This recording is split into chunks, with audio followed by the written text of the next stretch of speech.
এই চট্টগ্রাম বন্দর যে কোম্পানিকে দেওয়া হচ্ছে তার নাম হচ্ছে ডিপি ওয়ার্ল্ড। সেই ডিপি ওয়ার্ল্ড হচ্ছে সংযুক্ত আরব আমিরাত ভিত্তিক একটি কোম্পানি।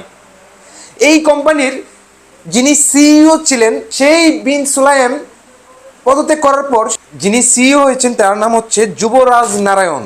তিনি এই যে বর্তমান ডিপি ওয়ার্ল্ডের সিইও।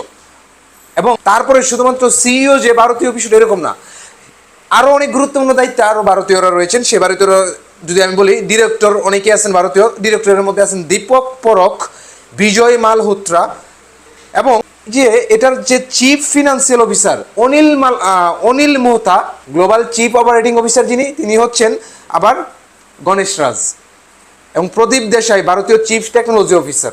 অর্থাৎ এখানকার যারা দায়িত্বে আছেন ডিপি ওয়ার্ল্ডের, তারা যারা একদম ম্যানেজমেন্ট লেভেলের বা নীতি নির্ধারণী লেভেলের যারা দায়িত্বে আছেন তারা হচ্ছেন ভারতীয়। আপনি আমি সারাদিন দেখা যাচ্ছে চিল্লাবো, পুশিন দেখাইতে হবে, ভারতের বিরুদ্ধে যুদ্ধ করতে হবে, এটা করতে হবে, ওইটা করতে হবে, কিন্তু কৌশলে আপনার যে ভূ রাজনীতির হিসাবে বাংলাদেশের একমাত্র গুরুত্বপূর্ণ বন্দর, যে বন্দর চট্টগ্রাম বন্দর, সেই বন্দর আপনি ভারতীয়দের হাতে তুলে দিচ্ছেন। What is this?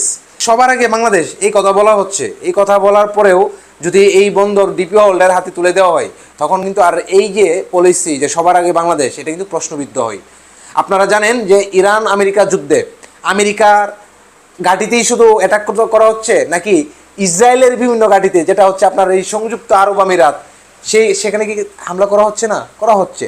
অর্থাৎ ইসরায়েল, আমেরিকা, ইন্ডিয়া তাদের একটাই এলাই দিন শেষে। তো এখানে আপনি ডিপি ওয়ার্ল্ডের হাতে যদি আপনি এই চট্টগ্রাম বন্দর তুলে দেন, তার মানে হচ্ছে আপনার স্বাধীনতা, সার্বভৌমত্ব, অখণ্ডতা একটা হুমকিতে পড়ার ব্যাপক সম্ভাবনা আছে। এবং এই বিষয়টাকে সবচেয়ে বেশি গুরুত্ব দিচ্ছি, কারণ আপনার বাংলাদেশ সেনাবাহিনীর জন্য, নৌবাহিনীর জন্য বা আমাদের জন্য অতি গুরুত্বপূর্ণ কোনো সামরিক ইকুইপমেন্ট যদি আমরা আনতে যাই, তখন সেটা কি আপনার এই যে ভারতীয় যারা নিযুক্ত আছে এখানে, এই যে ডিপি ওয়ার্ল্ডে যারা নিযুক্ত হবে, তারপরে ইসরায়েলের যারা এই যে এই কোম্পানির সাথে যাদের এই যে সংযুক্ত আরব আমিরাতের এদের যে একটা নেটওয়ার্কিং, আপনার কি মনে হয় আপনি এগুলা তখন আপনার দেশের সামরিক সক্ষমতা বাড়াতে পারবেন বা আপনার দেশের নিরাপত্তা বিঘ্নিত হবে না এই ব্যাপারে?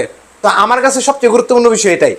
লাভ কতটুকু হইল না, যদিও আমাদের চট্টগ্রাম বন্দর ক্রমবর্ধমানভাবে লাভ করে যাচ্ছে। এই গত বছরের তুলনায় এই অর্থ বছরেও 1700 কোটি টাকা লাভ হয়েছে। আপনার এই সংখ্যাটা কিন্তু কম না।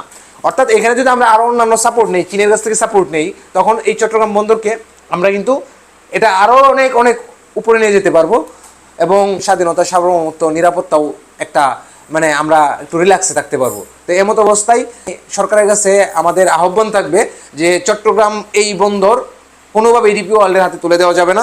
এই ডিপি ওয়ার্ল্ডের